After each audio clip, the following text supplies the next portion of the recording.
Santa Claus may be riding a Jeep or a tank rather than a sleigh, and holly and ivy might be replaced by patriotic themed elements.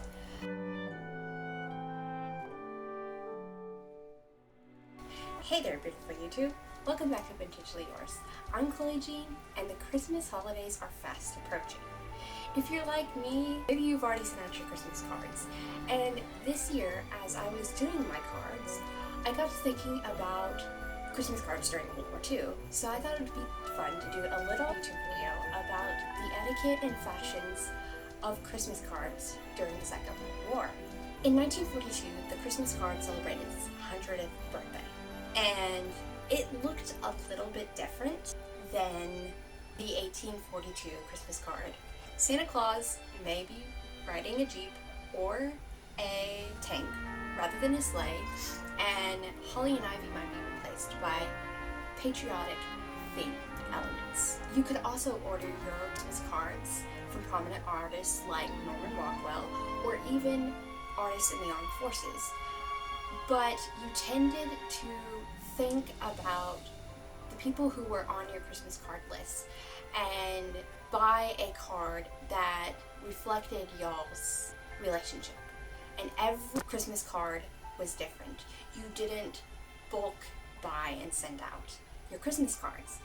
There is plenty of etiquette out there about how you send your Christmas cards out and how you address the envelopes and the wishes, but everyone agrees that you should use first class postage and that you should order your cards early enough so that it can reach everybody in the States and overseas by Christmas. The etiquette of sending a Christmas card is somewhat complicated, and I'm trying to break it down so that y'all can understand it. If a couple wishes to be formal with their Christmas card list, they would send their greetings in the third person.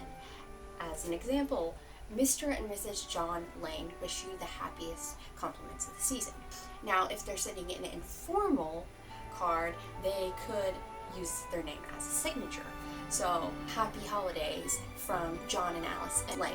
Or if it's an informal card, it could be the happiest holidays from the John Allens. And again, if it is a informal card, you could add your kids' names to the list, but you always put the father's name first. So for example, it might be Happy Holidays from the Joneses, Eugene, Margaret, Louise, and Thomas. You can also add your pets to the signature if it is an informal card. And one final thing on the informal Christmas card.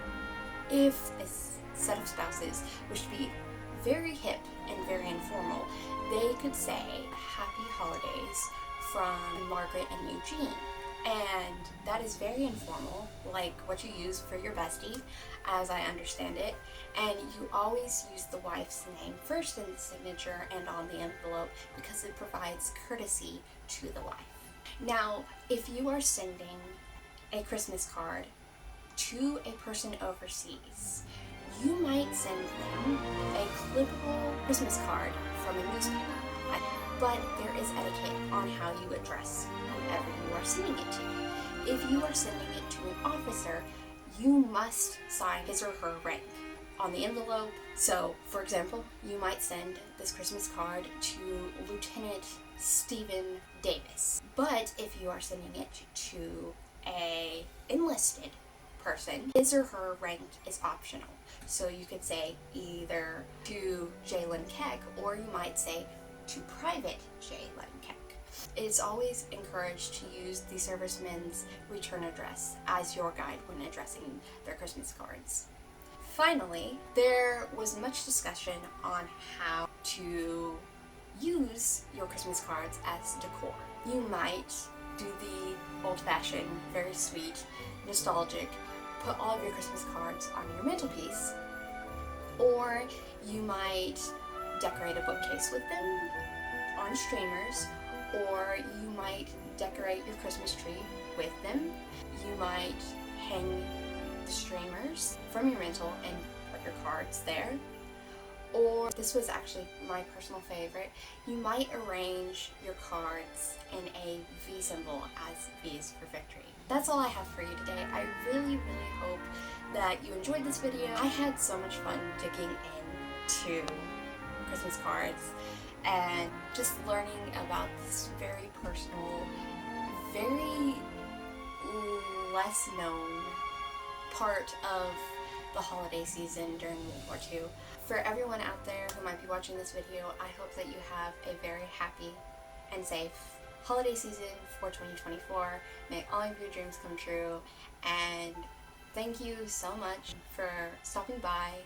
I will see y'all in my next video, which will be a fun one. Bye!